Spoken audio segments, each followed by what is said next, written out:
My name is Andrew W.K, and I'm chilling with Gary Cool TV. Cool. Andrew, thanks so much for chilling with us. Thank you, Gary. One question, when you record an album, do you ever write the song to translate into a live show? Does that ever bug you?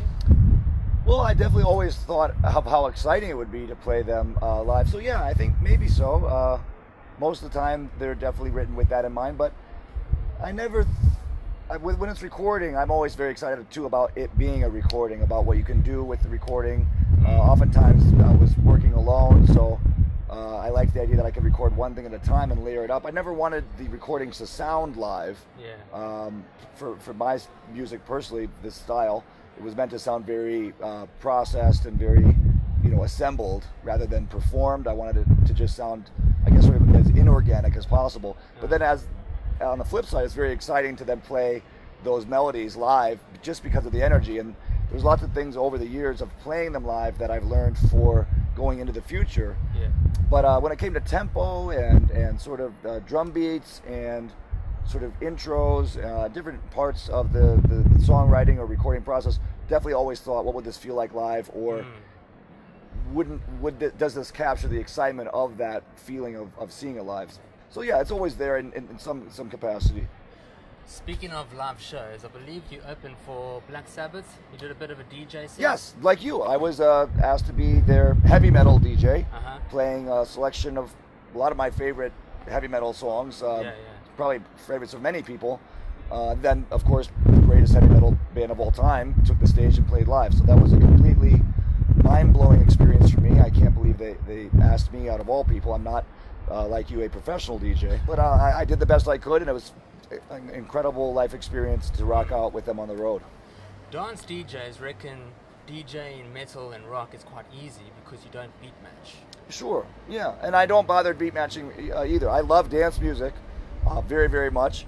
But when it comes to rock and metal songs, it's more to me about what song comes next. I tend to not like blending songs with that. I kind of find the dynamic contrast. One stops and then one starts. That kind of adds to the excitement. Yes, those edges, when they bump up to each other, have a lot of energy. Do you have any pre-show rituals? For before a live concert? Some stretching, for sure. Some buzzing, some singing. Maybe a couple of dance moves, trotting, trying to, it depends on I guess, where you are, the atmosphere. If I'm playing a solo show like tonight, I'll definitely stretch out my hands a lot because there'll be a lot more keyboard playing. If I'm with the band, we sometimes will go over sort of our strategies, certain moments in the night that we want to plan out, and maybe do a little rally call like a sports team, because it is sort of an athletic event. So make sure my calves are limbered, massage the hamstring and the knee tissue, things like that. But otherwise, you kind of just throw and go sometimes. You just got to sort of see what happens. Very nice. Rock and metal rock stars, musicians, generally wear all black. You've gone all white.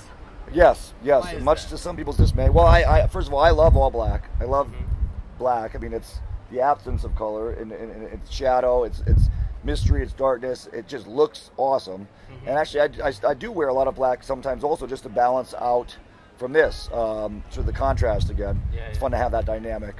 But it was very simple. I just wanted to show up on the stage. As you know, many venues are painted black, many stages are black. You wanted to stand out. I wanted to be, if I'm doing my dance moves and doing a two-step, I wanted that to be visible. And also, many of these venues have such beautiful lights.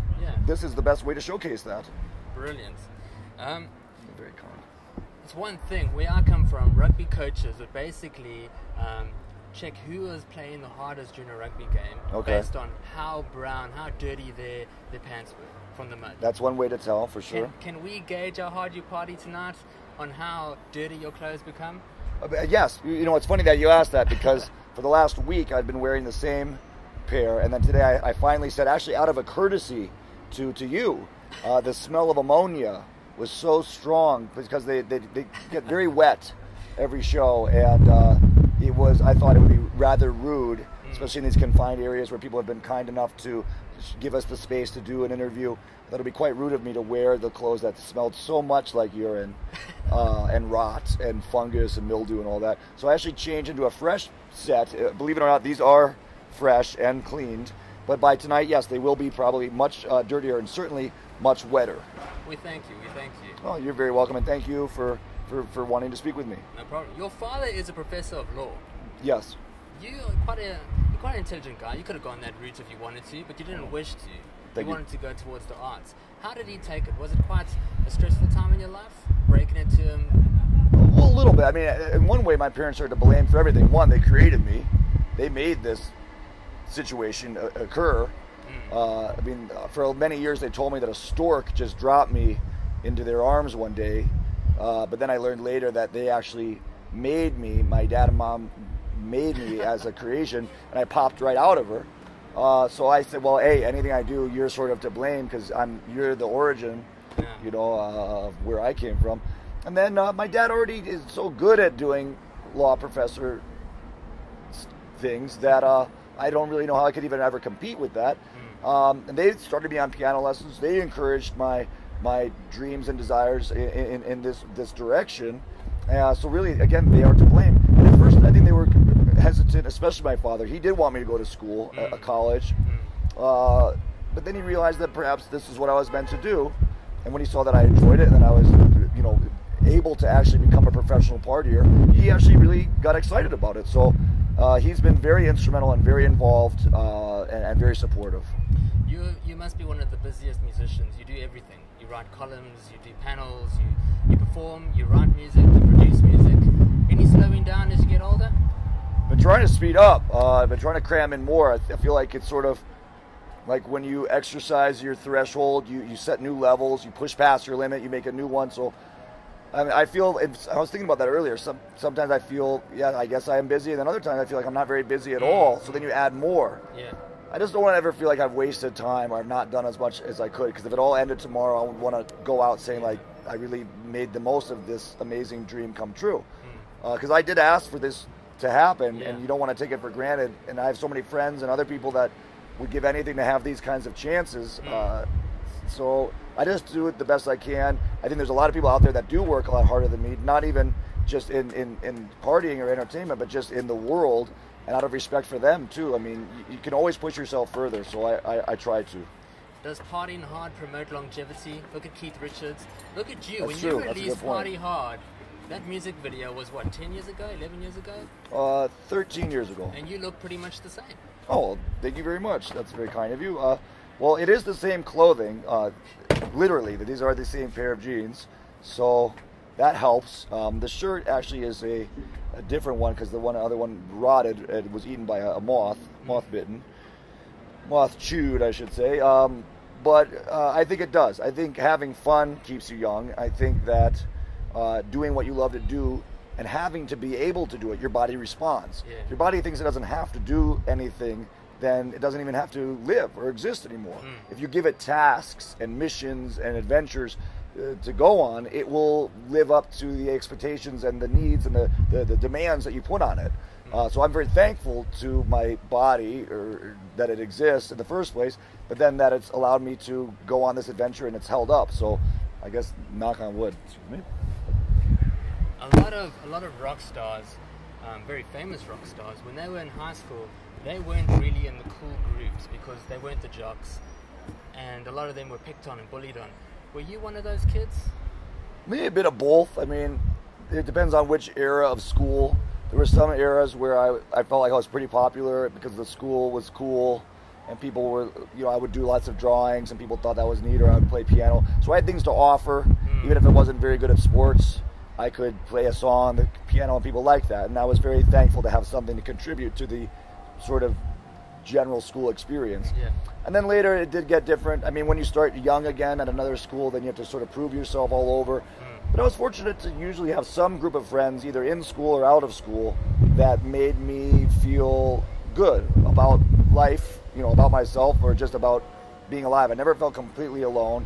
I also learned how to entertain myself, and there was good times and there was bad times, but I never had it as bad as some. And maybe never had it as good as others, but no complaints. I like school already. Cool. You broke your foot during the Wolf Tour quite a few years ago. Yes. And rumor has that you still had time to sign autographs while you were in the ambulance. So your fans are obviously very important to you. But there's a lot of bands and musicians that don't take their fans seriously.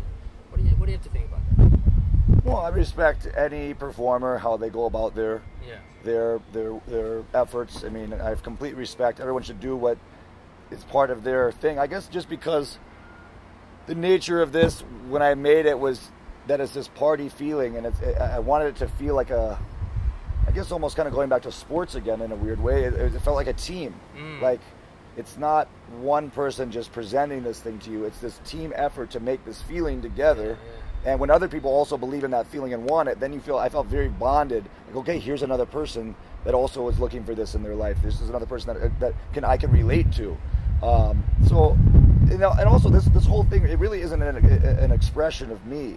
It's not about my life story. These songs aren't really telling about things I've gone through so much. It's about trying to conjure up this very certain physical feeling.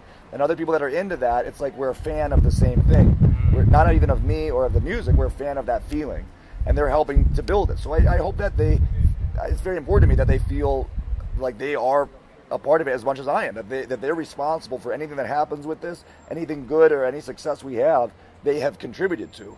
Whether they've been there, since the very beginning, or whether they just are getting into it now. It is a group effort. It is a team effort. So I'm just extremely lucky and grateful. I need them in order to do it. You're extremely talented. You played the piano since you were the age of 4, and I'm sure you can appreciate all genres of music. What is your take on pop music? If Pharrell, for instance, had to phone you now and say, let's collaborate on a song, would you say yes? Would you say no? Well, I was just thinking about him. That's funny you asked. I like that song he made, Drop It Like It's Hot. Yeah. And then he had a song with his band Nerd, or N-E-R-D rather. Yeah. No One Ever Really Dies. And they actually performed a show very early on when my friends and I first had opened our music venue and nightclub Santos Party House. So that meant a lot to me that he played there, especially with that. I like that lap dance song. You can get this lap dance here for free. You can get this lap dance here for free. It kind of had a heavy do-do, do-do, do-do, do-do, do-do. So I've always admired him, and he's been really nice to some other friends of mine. I haven't met him, but he seems very cheerful. So, I want to have fun in this life. Yeah. So it's a yes. Yeah. Yes, but I would never want to put pressure on him. So it really is up to him, And you've been described as one of rock's greatest philosophers. You were announced as a guest lecturer at Oxford Union. Your keynote was the philosophy of partying. Tell us about that. Tell us about the positive power and celebratory self-confidence quickly. Yes. Well, quickly, it's about being aware that you're not dead, and then trying to make the most of it, as we've been talking about. But also to try to see beyond things as a matter of good or bad, or strife, or struggle, or reward, and sort of taking the whole thing. Like if you're partying, and then the next day you have a hangover, the hangover is just as valuable a part of the ordeal, the odyssey, as the high point of the intoxication. So. It's really about a philosophy of enjoying the whole spectrum of life. That all feelings, in a way, are positive, because being alive in itself, you're in a positive position. So we talk about that stuff. I make up stuff. Don't really have any idea exactly what I'm doing, but at least I'm having some fun. Awesome. Now, to close off, you told me that you would love to go to South Africa. Yes, that's true. Ramfest and Ram Turner do unbelievable things, and I told you, why don't you ask them on camera, David, Ram Touring, book Andrew W.K. and you will come. Well, Ram Festival, it would be a great privilege to be invited in any capacity to attend or to play at your great event. I've never been to South Africa, never played there. Would mean the world to me to have the opportunity. And again, no pressure, but if you ask me, as he said, I'm there. Awesome. There we go. Let's party. Andrew W.K., thank you so much for your time. Thank you. Appreciate it. Thank you very much. Cool. Thanks, Gary.